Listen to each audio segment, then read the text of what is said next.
Okay, thank you. I am Amadou Sow, the sophomore focal person for Region 2 West. Sophomore is School Agriculture and Food Management Unit.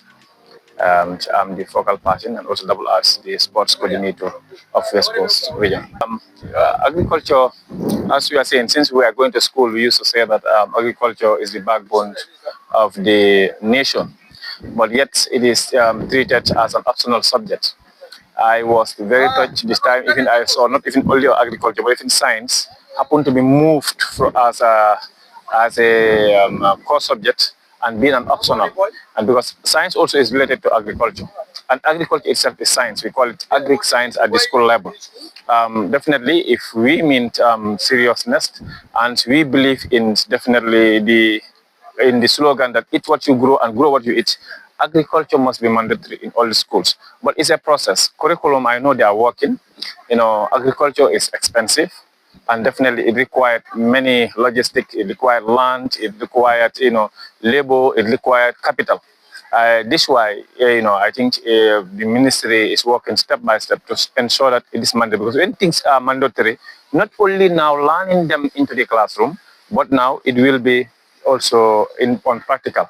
But yet I will also say that yes, it is now even one can say mandatory, because those who have passion for agriculture, there is now a special field for agriculture.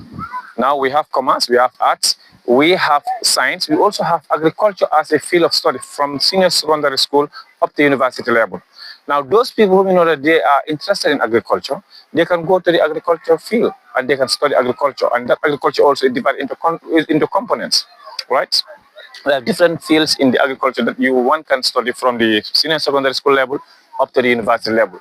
One can say now the narrative have changed a little bit since the change of curriculum in recent years. Thank you very much. Like when I can say now, we are in democracy. We need things which that people to go in for what they like. I think the best thing they have done is the same is what they have did is to ensure that there is a field for agriculture. Now those students whom that they love agriculture and they have passion for agriculture, we go in for that field. Now those people who love science, they go for science. Those who love commerce will go for commerce. That is the rationale behind now specializing in different fields as far as the education sector is concerned. We say yes, agriculture is the backbone for the country, but we also say that in that backbone there is spinal cord, and the spinal cord must be education for that being called agriculture to live. The ministry in the new policy, there's what they call compulsory gardening. Every school now is a requirement for that particular school to have a garden.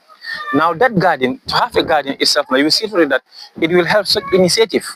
So the students can practice their agri knowledge. The garden can serve as a lab where students will be able to do their investigations about certain trees, their investigation about certain pests and diseases.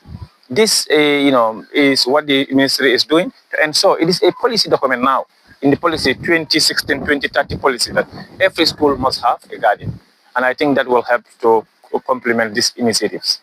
You see, the ministry has a policy, we call that community centers approach, because now even all the schools within the Gambia are not owned by MOPSI. MOPSI is just as a manager controlling, the schools, or try to oversee, not controlling. But now it's the community themselves that controls the schools. This is why in this school you cannot do here anything without the consent of the SMC chairman. SMC chairman is the one that is representing the community. So we want community involvement, we want community participation in MOPSI. That's the policy. Now, the BayKart and your association, they are highly welcome, so that the idea to sell agri, can be done at a wider coverage. The ministry have open door policy. They are willing to collaborate with anybody at any level, whether it's Gambians, non-Gambians, even international organizations. You can see them. Now, even agri projects now are coming into education, not only implemented at the agri level, but even in the education sector, because how the policy open up for every individual that is interested to come in and support education. First, not the students, I start with the teachers. If your student is dull, you start insulting you can only be a farmer, right? You can only be, a gardener. And history tells us that The richest people in the world are farmers. People have to have that concept. Being in the garden farming, that doesn't mean that you are dull. Today, I and you, before coming here, we took our breakfast.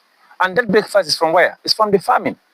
If people did not farm, we will not able to have food to eat. Then there's nobody important more than the farmer. Because the moment you don't eat, you will be sick. And we all know what is next to sickness. Now, what I'm saying is, let's teachers, encourage students that agriculture is important.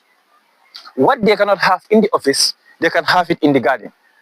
Today, if at all I have the liberty, I'll have the resources, I will resign from my position and work in the garden, work for myself. People should not only learn to be employed, let them learn to employ. And with agriculture, they can learn to employ. Today, what we have seen here is very amazing.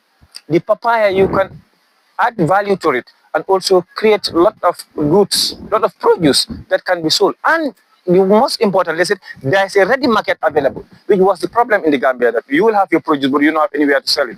But now, with this initiative, there is a ready market that anybody who venture into agriculture, you will be able to have a place to sell. Then let students have this mind from now, start to have small nursery at their home, start have small beds, and start, having the passion for agriculture and venture into agriculture. And let also education invest in agriculture.